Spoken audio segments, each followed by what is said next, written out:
공부해서 시험을 보는 것과 부자가 되는 것의 가장 큰 공통점이 뭔 줄 아세요? 바로 계획을 세운다는 건데요. 오늘 영상을 통해 계획은 이렇게 세우는 거구나 라는 영감을 받으실 거예요.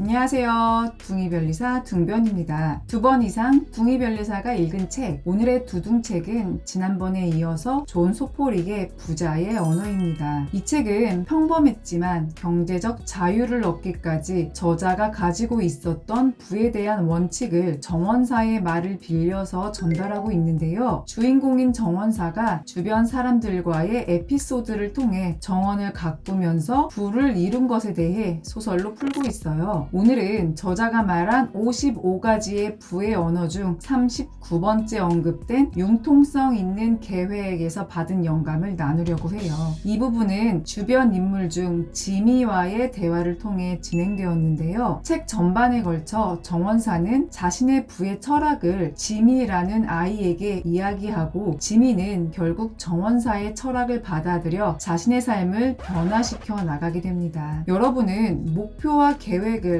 어떻게 정의하세요? 이 두 단어는 비슷한 듯 하면서도 전혀 다른 단어인데요. 목표는 달성하려고 하는 바람직한 미래의 상태예요. 그러니까 목표는 행동을 취해 이루려는 최후의 대상을 말하는 거죠. 반면 행동을 취할 때 그 행동과 관련된 게 계획인데요. 계획을 통해 결국 목표를 이룬다고 생각하면 쉽게 이해되실 거예요. 예를 들어 올해는 꼭 변리사 시험에 합격한다의 목표를 세웠다면 4월엔 민법, 특허법 공부를 시작하고 하루의 공부 시간은 10시간 정도, 아침에는 몇 시에 일어나고 평일에는 인강을 듣고 주말에는 학원 실강을 듣겠다 등등이 바로 계획이죠. 또 다른 예로 5년 안에 순자산 10억을 만든다는 목표를 세웠다면 1년 차에는 근로소득 중에 얼마를 저축하고 부수입을 만들 것인지, 부동산 재테크로 투자를 주로 할 것인지, 아니면 나만의 아이템으로 사업을 시작해서 온라인 판매부터 시작할 것인지 등등이 바로 계획이죠. 이 책에 목표와 계획에 대한 대화가 나오는데요. 지미는 사무실에 공적 업무를 처리해줄 직원을 고용했고 직원 덕분에 서류 작업에 짓눌려 하지 못했던 활동, 더 의미 있는 활동을 하는데 시간을 쓸 자유를 얻었어요. 하지만 경쟁업체가 공격적으로 사업을 하는 탓에 지미의 사업장은 사업 초기에 기세가 사라지는 등 장애물을 눈앞에 두고 있었죠. 새로운 장애물을 넘을 전략이 있냐는 정원사의 말에 지미는 지금은 불행하게도 전략이 없다고 대답을 해요. 이때 정원사는 다시 말합니다. 그게 문제구나. 내겐 새로운 계획이 필요해. 정원사는 새로운 목표가 아니라 새로운 계획이 필요하다고 말해요. 그리고 자신의 과거 토마토 대회에서 2년 동안 1등을 했던 비밀을 알려줍니다. 그 첫 번째 비밀은 하나의 목표를 선택하고 나머지 다른 가지들은 다 쳐내야 한다는 것이었어요. 이건 제가 최근에 계속 반복해서 말씀드렸던 원싱 에센셜리스트, 본질 하나의 몰입 등과 일맥상통하는데요. 두둥책 원싱 영상에서 맨 처음 도미노를 쓰러뜨릴 때까지 첫 번째 도미노가 어떤 일인지를 찾고 첫 번째 도미노를 쓰러뜨리기 위해서만 몰두해야 한다고 말씀드렸었죠. 그런데 그 하나에만 집중하고 몰입하는 것이 다가 아니었어요. 정원사는 숨겼던 두 번째 비밀을 알려주는데요. 그건 바로 계획의 융통성이었어요. 정원사는 2년 전 토마토 대회에 처음 나가서 1등을 했지만 그 다음 해에 미끄러지게 되었고 그 경험을 통해 잘못된 점을 알아내려고 애쓰는 순간 새로운 사실을 알게 되었어요. 첫 해에는 토마토에게 완벽한 자리를 골라서 햇빛을 잘 받았지만 시간이 지나면서 나무가 조금 더 자라자 해를 가리게 된 것인데요. 토마토 나무가 더 자란 만큼 햇빛을 잘 받을 수 있는 자리가 조금 변한 거였답니다. 정원사는 이걸 깨닫고 토마토가 있는 자리를 변경해주면서 다시 우승을 할 수 있었어요. 부를 향하는 길도 정원을 가꾸는 일과 같아요. 우회로가 수없이 많죠. 예상치 못한 수많은 변수가 생긴다는 겁니다. 이 여정에서 확실한 건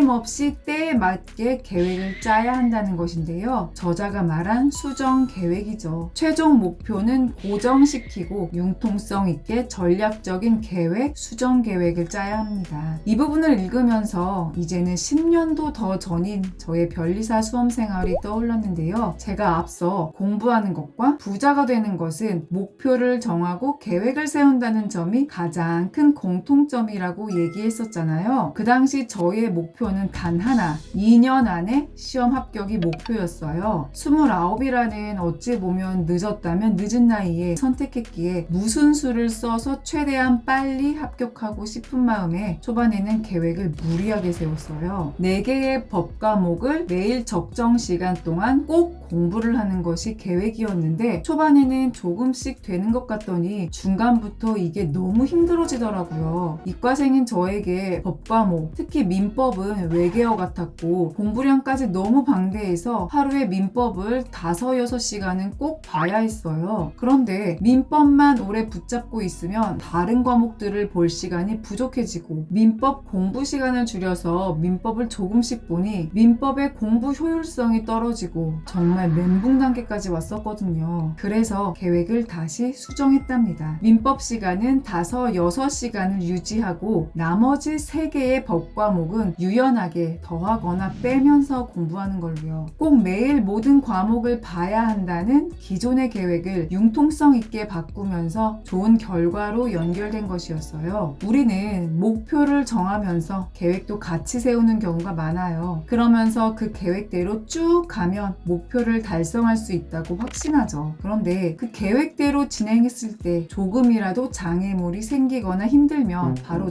낙심하게 되는데요. 나의 계획을 믿고 열심히 하는 것도 중요하지만 모든 일이 계획대로만 될 수 없습니다. 그럴 땐 인정할 것은 인정하면서 유연하게 계획을 변경할 수 있는 용기도 필요한데요. 바로 저자의 말처럼 융통성 있는 계획이 필요한 거죠. 계획대로 되지 않는다고 목표를 수정할 것이 아니라 계획을 융통성 있게 조절할 수 있다면 그것은 목표에 적합한 수단이 될 수 있습니다. 눈앞의 결과를 통해 올바른 방향으로 충분히 잘하고 있는지는 확인하되 열린 자세로 시야를 넓히면서 변화에 적응하는 바로 그것이 여러분의 목표를 조금 더 빨리 달성할 수 있게 하는 지름길인 것입니다. 여러분 혹시 처음 계획대로 진행하고 있지만 결과가 생각보다 좋지 않아 보이시나요? 너무 계획을 자주 바꾸는 것 같아서 고민이셨나요? 계획을 바꾸는 게 목표 달성 실패라고 느껴졌나요? 아니에요. 결국 수정 계획이 여러분을 목표로 이끌어주는 비밀이랍니다. 지금까지 둥이별리사 둥변이었습니다. 오늘도 원하는 것에만 집중하는 하루, 행복한 하루 보내세요. 감사합니다.